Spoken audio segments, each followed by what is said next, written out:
নমস্কার সবাইকে। আশা করছি সবাই ভালো আছো, সুস্থ আছো। আমিও ভালো আছি। চলে আসলাম আবার নতুন ভিডিও নিয়ে। আমি যারা জানো না তাদের বলে দিচ্ছি, আমি একজন কিডনি ট্রান্সপ্লান্ট পেশেন্ট। ট্রান্সপ্লান্ট আমার 5 মাস হয়ে আসছে প্রায়। এই মাসে 28 তারিখ আসলে আমার 5 মাস একদম সম্পূর্ণ হবে। আজকে ভিডিও করছি 24 তারিখ। তো আমি তোমাদের সাথে আজকে শেয়ার করবো আমার সম্পূর্ণ রিপোর্ট। আমার এখন রিপোর্ট কেমন আছে, কারণ রুটিন টেস্ট তো তোমার করতে হয় 15 দিন, এখন 15 দিন পর পর করতে হয়। যখন কলকাতাতে ছিলাম তখন তো সপ্তাহে সপ্তাহে করতে হতো, সপ্তাহে সপ্তাহে ডাক্তার দেখাতে হতো। এখন তো সেটা সম্ভব না, কারণ বাড়িতে চলে আসি 3 মাস পর। তো এখন 15 দিন পরে রিপোর্ট করা হয়, আর 1 মাস পরে ডাক্তারকে দেখাই, সেটাই এখন করি। তো এইভাবে হয়তো 6 মাস চলবে, 6-7 মাস, তারপরে হয়তো ধীরে ধীরে মানে পরে দেখালেও হবে, কিংবা রিপোর্টটাও ধীরে ধীরে হয়তো 1 মাস পর করতে হবে, এরকম হবে ধীরে ধীরে। যত দিন যাবে তত মানে কম হবে। তো সেটাই তোমাদের সাথে আজকে শেয়ার করবো, আমার এখন রিপোর্ট কেমন আছে, আমার ক্রিয়েটিনিন হিমোগ্লোবিন কেমন আছে। তো দেখতে থাকো পুরো ভিডিওটা। আর যারা চ্যানেলে নতুন, অবশ্যই চ্যানেলটাকে সাবস্ক্রাইব করে দাও, কারণ আমি চেষ্টা করি তোমাদের যতটা হেল্প করার, যতটা সম্ভব হয় তোমাদের, আমার যতটা জানা আছে সেটাই তোমাদের সাথে শেয়ার করার চেষ্টা করি। যারা চ্যানেলে নতুন আছে অবশ্যই চ্যানেলটাকে সাবস্ক্রাইব করে দেবে, আর ভিডিওটা ভালো লাগলে অবশ্যই একটা লাইক করবে। আর কারো কোনো কিছু প্রশ্ন যদি থাকে অবশ্যই কমেন্টে জানাবে। অবশ্যই আমি চেষ্টা করবো যত সম্ভব, যদি জানা থাকে অবশ্যই সেটার উত্তর দেওয়ার চেষ্টা করব। ওকে, যেটা তোমাদের আজকে রিপোর্টটা শেয়ার করি, কারণ আর আমি রিপোর্ট তো এখন এখান থেকে করি। আমি সম্পূর্ণ রিপোর্টটা আমাকে যেতে হয় না কলকাতাতে, কারণ এখানে আমার হয়ে যাচ্ছে সব কিছু। তোমার ট্যাগ লেভেল বলো থেকে শুরু করে সম্পূর্ণ রিপোর্ট আমার এখানে হয়ে যাচ্ছে। টাকা আমার একই লাগছে, তোমার আরেনটা করে তোমার ট্যাগ লেভেল করতে 4,300 লাগে, আর এখানে আমার 3,950, মানে 4,000 টাকায় লাগে। তবু আমি এক বাড়ির থেকে পেয়ে যাচ্ছি, তো অনেকটাই সুবিধা হচ্ছে আমার। আমার দিক থেকে অনেকটাই সুবিধা। যারা মালদার সাইডে বাড়ি তারা অবশ্যই এখান থেকে করতে পারো। মালদাতে তোমার সোনোস্ক্যানে হয়, আমার তো গঙ্গারামপুরে, তো গঙ্গারামপুরে সোনোস্ক্যানে হয়। এখান থেকে তুমি অবশ্যই রিপোর্ট তো এখানে হয় না, রিপোর্ট তোমার ব্লাডটা পাঠায় কলকাতা, কলকাতা থেকে হয়ে আসে। তো টাইম লাগে 7-8 দিন টাইম লাগে, 7 দিন টাইম লাগে রিপোর্ট পেতে অবশ্যই এখানে। এটাই হলো মেন প্রবলেম, এমনি কোনো প্রবলেম নেই। তো রাতে লাগুক তাতে কোনো প্রবলেম নেই। তো এর আগে করেছিলাম ট্যাগ লেভেল, এর আগে ট্যাগ লেভেল তো তোমার গিয়ে 5.97 ছিল। তো এবার করিনি, কারণ এত টাকা বারবার করা সম্ভব না। রুটিন টেস্টটা করেছি, কারণ এবার রুটিন টেস্ট 15 দিন পর করিনি, বেশি দিন পরে করলাম, 20 দিন 22 দিন পরে রুটিন টেস্টটা করলাম। কারণ তোমার গিয়ে ডাক্তার দেখাতে যেতে হবে। তো ডাক্তার তো সামনের মাসে 2 তারিখে বসবে। তো দেখি সব কিছু তো ঠিক থাকলে অবশ্য যাবো না 2 তারিখে, কারণ আমি বাবাকে পাঠিয়েছি কলকাতাতে, কারণ আমার মেডিসিন শেষ হয়ে গেছে। মেডিসিন শেষ বলতে আমার ট্যাক্রোমাসটা শেষ হয়ে গেছে। 2 mg করে যেটা খেতাম, মানে আগের বার এনেছিলাম কম, একটু কম এনেছিলাম, ভাবছিলাম যে মানে কমিয়ে দিবে হয়তো। 2 mg করে খাচ্ছিলাম আগের থেকে, তো হয়তো ওটা 15 দিন 1 মাস খাওয়ার পর হয়তো কমিয়ে দেবে। তো কমায়নি, তো বললে 1 মাসই খেতে। তো আমার 25 তারিখ পর্যন্ত যাবে, তো মেডিসিন আনতে হবে। অবশ্যই অনলাইন থেকে আনলে তো আনতে পারতাম, কিন্তু তোমাকে ওখান থেকে আরএন টাওয়ার থেকে নিতে হবে, কারণ আরএন টাওয়ারে হাসপাতাল থেকে নিলে আমার যেটা আমি ফান্ড পেয়েছি সেখান থেকে পাবো, ফ্রিতে পাবো, তার জন্য। তো গেলাম, এবার বাবাকে পাঠিয়েছি, মানে রবিবারে গিয়েছে। তো ওখানে আজকে ডাক্তার দেখাবে, ডাক্তার দেখিয়ে তোমার গিয়ে 3 মাসে ওষুধ নিয়ে আসবে আশা করি, সেটা বলে দিয়েছি। কারণ একবারে বলে, কারণ বারবার কলকাতা যাওয়া তো সম্ভব না, আর আমার যেতে হচ্ছে না, এটা অবশ্যই সুবিধা। তবু বাবার যা বারবার একবারে নিয়ে আসবে, কারণ ওখানে গেলে, কারণ ওখানকার প্র্যাকটিশন ছাড়া তোমাকে মেডিসিন দিবে না। তো যারা ফান্ড পেয়েছো তারা অবশ্যই, তুমি যেখানেই ডাক্তার দেখাও, তুমি যে অন্য সাইডে দেখাও, তুমি যদি অন্য যায় তোমাদের সাইডে ডাক্তারবাবু, তো তোমার আরএন টাওয়ারের প্রেসক্রিপশন ছাড়া তোমাকে মেডিসিন দিবে না ওই হাসপাতাল থেকে, মানে ফান্ডেডটা। এমনি সব মেডিসিন দিবে, কিন্তু ফান্ডের মেডিসিনটা ওখান থেকে ছাড়া দিবে না। তো তার জন্য যেতেই হয়েছে।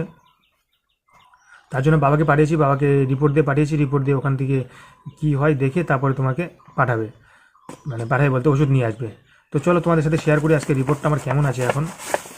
তো লাইন ছিল না, লাইনটা চলে আসলো এখন, কী বলবো। চলো তোমাদের সাথে রিপোর্টটা আমি শেয়ার করি আমার বর্তমানে কত আছে। দেখতে পাচ্ছ আমি তো সোনুস্কান থেকে করাই, তোমার গিয়ে এটা তোমার 22 তারিখে রিপোর্ট করেছি, দেখতে পাচ্ছ 22 তারিখে। তো আজকে তোমাকে 24 তারিখে করছি ভিডিওটা। তো 22 তারিখে রিপোর্ট। আর দেখো আমার হিমোগ্লোবিন বর্তমানে 13.8 আছে, মানে আগে ছিল 14.8, আগের বারের মানে রিপোর্ট করেছিলাম। তো 13.8, তো ঠিকই আছে, নর্মালি আছে। অবশ্য ওঠা নামা তো ওটা করবে, একটু তো কমেছে ব্লাড একটু। তো আর তোমার টোটাল কাউন্টটা আছে তোমার গিয়ে 5.5, তার মানে 5,500। তো এরকমই আগের বারে কত ছিল, 4,100 মানে এরকম ছিল, সামথিং একটু বেড়েছে। তো ঠিকই আছে, এসব নর্মালি আছে, কোনো অসুবিধা নেই, অবশ্যই রিপোর্ট নর্মালি আছে। তো সোনুস্কান এখন তো নতুন হয়েছে আমাদের গঙ্গারামপুরে, মানে নতুন শাখা খুলেছে, তার জন্য এখন দেখো গঙ্গারামপুরে রিপোর্টে, গঙ্গারামপুর বিলাট নেই, গঙ্গারামপুর রিপোর্ট। আগে গঙ্গারামপুর বিলাটটা নিয়ে তোমার মালদা সোনুস্কানে পাঠাতো, ওখান থেকে রিপোর্ট হয়ে আসতো। তো তোমার দেখতে পেলে হিমোগ্লোবিন টিলোগ্লোবিন সব কিছু নর্মালি আছে তোমার গিয়ে। তারপরে এটা তোমার গিয়ে পটাশিয়ামও নর্মাল আছে 4.7, আগে ছিল 4.9 4.7। তো নর্মালি আছে, দেখতে পাচ্ছ 22 তারিখের রিপোর্ট সম্পূর্ণ একদম। তো নর্মালি আছে, কোনো প্রবলেম নেই।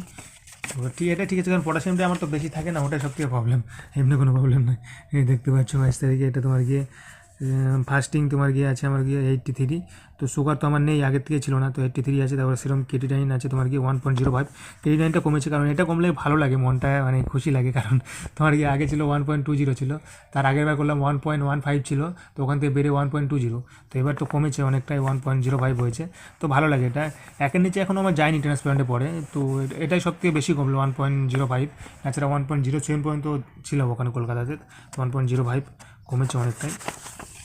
তারপর তোমার যে ইউরিন, তো ইউরিনের জন্য আমি একটু মানে ভয় পাচ্ছিলাম, হালকা পেচ্ছাপ করতে জ্বালাপোড়া করছিলাম, ভালো আবার ইনফেকশন হলো নাকি ওইসব, কারণ বুঝতে পারে আমার বারবার ওটাই হয়, নাচারা তো এমনি করি না। বাট নর্মালি আছে সব, রিপোর্ট দেখে তো ভালো লাগলো তখন, মানে তো সব কিছু নর্মালি আছে, এমনি দেখতে পাচ্ছ টিএলও সব কিছু নর্মাল। এটা একটু কম আছে, এটা কি গ্র্যাভিটি, তো এটা তো কোনো প্রবলেম নেই মনে হয় সেরকম। কারো যদি জানা থাকে তো বলবে, এটা কোনো কম থাকলে, একটু কম থাকলে কোনো প্রবলেম থাকে নাকি, একটু কম আছে, বেশি কম নেই, জানি না। এটা এর আগেবারও কম ছিল, এটা কমই থাকতেছে।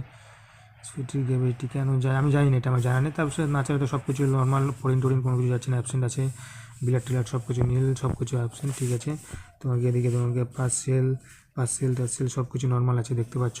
তো এটাই হলো মেন, ইউরিনে যদি ইনফেকশন থাকে তোমার পার্সেলটা তোমাকে বাড়তেই হবে। আচ্ছা, তো এমনি সব নর্মালি আছে, দেখতে পেলে সব রিপোর্ট নর্মাল, তোমার ক্রিয়েটিনিন সব কিছুই নর্মাল আছে দেখতে পেলে। তোমার কি সম্পূর্ণ রিপোর্টই আমার নর্মাল আছে, কোনো রিপোর্টে সেরকম কোনো প্রবলেম নেই। বাট আমি যেটা একটু ভয় পাচ্ছিলাম যেটা যে ইউরিনটা নিয়ে, বাট নর্মালি আছে, তো দেখে ভালো লাগলো। এমনি এখন ঠিক আছে বর্তমানে, সম্পূর্ণ রিপোর্টই ঠিক আছে। এসবই করছি, আদার্স কিছু বেশি করিনি, কারণ তোমার গিয়ে আদার্স করতে গেলে অনেক টাকাই লাগবে, অনেক সিবিজি টিবিজি করতে গেলে অনেক টাকা লেগেছে। প্রথমবার করেছিলাম দেখলে ইউরিয়া সিবিজি টিবিজি করে 1400 মানে 1500 টাকার মতো, ওটা তো সম্ভব না বারবার। আর ট্যাক লেভেলটা আমি করিনি, দেখি সামনের মাসের দিকে করবো, হয়তো ডাক্তারকে পাঠিয়েছি, এবার যদি লিখে দেয় আবার করতে, তাহলে সামনের মাসে করবো আবার। কারণ এখন অবশ্যই ডিসকাউন্ট চলছে 10%, কারণ নতুন তোমার সোনোস্ক্যান খুলছে আমার গঙ্গারামপুরে, সেখানে 780 টাকা লাগে আমার রিপোর্ট করতে, এইসব রিপোর্ট করতে 780, সেখানে ডিসকাউন্ট দিয়ে আমি 700 টাকা লাগলো। নতুন খুলেছে তার জন্য 31 তারিখ, সামনের মাসে 31 তারিখের মধ্যে ডিসকাউন্ট আছে 10%, তারপর থেকে আবার নর্মালি হবে। তো তো রিপোর্টে করলাম, তো 700 টাকা লাগলো, মানে 15 দিন পর মানে 800 টাকা করে লাগছেই। আর বাড়ির থেকে করলে তোমাকে 200 টাকা চার্জ লাগে, তার জন্য আর বাড়িতে, কারণ অনেকটা দূর তো জানোই তোমরা, ডিস্টেন্স অনেকটা, তার জন্য বাড়িতে আসতে বলিনি, ওখানে গিয়েছি, তো অনেকটা সুবিধা। তো এই ছিল রিপোর্ট আমার। আর তোমাদের রিপোর্ট কেমন আছে একটু জানাবে। আর তোমরা যদি, আর ভয়ের কোনো কারণে যেন ক্রিয়েটিনিন যদি বা ওঠানামা করে বা হয়, তাহলে কোনো ভয়ের কারণ নেই, কারণ ওটা একটু ওঠানামা করেই। আর কারো যদি প্রশ্ন থাকে, কোনো কিছু জানার থাকে, তো অবশ্যই তুমি কমেন্টে জানাতে পারো। আর নাচারা টেলিগ্রাম লিঙ্ক আছে, মানে গ্রুপ আছে, তো সেখানে জয়েন হতে পারো, অনেকে জয়েন হয়েছে, তো জয়েন হতে পারো। তারপর বাবা গিয়েছে ডাক্তার দেখাতে, বাবা কি বলে মানে ডাক্তারবাবু, ওখানে শুনে অবশ্যই তোমাকে পরে একটা নেক্সট ভিডিওতে দেখাবো তোমাদের ওষুধ নিয়ে আসার। তো বাবা তো এখান থেকে রিপোর্টটা নিতে পারেনি হার্ড কপিটা, কারণ হার্ড কপি ছিল না, বাবার রবিবারে চলে গেছে, তো হার্ড কপি আনার জন্য কেউ যায়নি। তো ওখানে পিডিএফ ছিল, তোমাকে পিডিএফ পাঠিয়ে দিয়েছি, ওখান থেকে বের করে নেবে কলকাতায়, ওখান থেকে দেখাবে ডাক্তার। তো আজকে ডাক্তার দেখে হয়তো মঙ্গলবার থেকে বাড়ি চলে আসবে, ও দেখা যাক কী হয়। তো কী বলে ডাক্তারবাবু সেটাই তোমাদের সাথে অবশ্যই শেয়ার করবো। আর এই ছিল রিপোর্ট। আর যাদের নতুন ট্রান্সপ্লান্ট হয়েছে, তো ভয়ের কোনো কারণ নেই, একটু ওঠানামা করবে ক্রিয়েটিনিন। সবাই ভালো থাকো, সুস্থ থাকো, এটাই চাই। তোমরা আশীর্বাদ করবে, আমিও জানি ভালো থাকি, এইভাবেই জানি সারা জীবন ভালো থাকতে পারি, এটাই ভগবানের কাছে চাওয়া। আর কি আমি চাই তোমরা সবাই ভালো থাকো, আমরা যত কিডনি পেশেন্ট আছি সবাই জানি ভালো থাকি, এটাই আমার চাওয়া। ওকে, ভালো থাকো, সুস্থ থাকো, দেখা হচ্ছে পরের ভিডিওতে।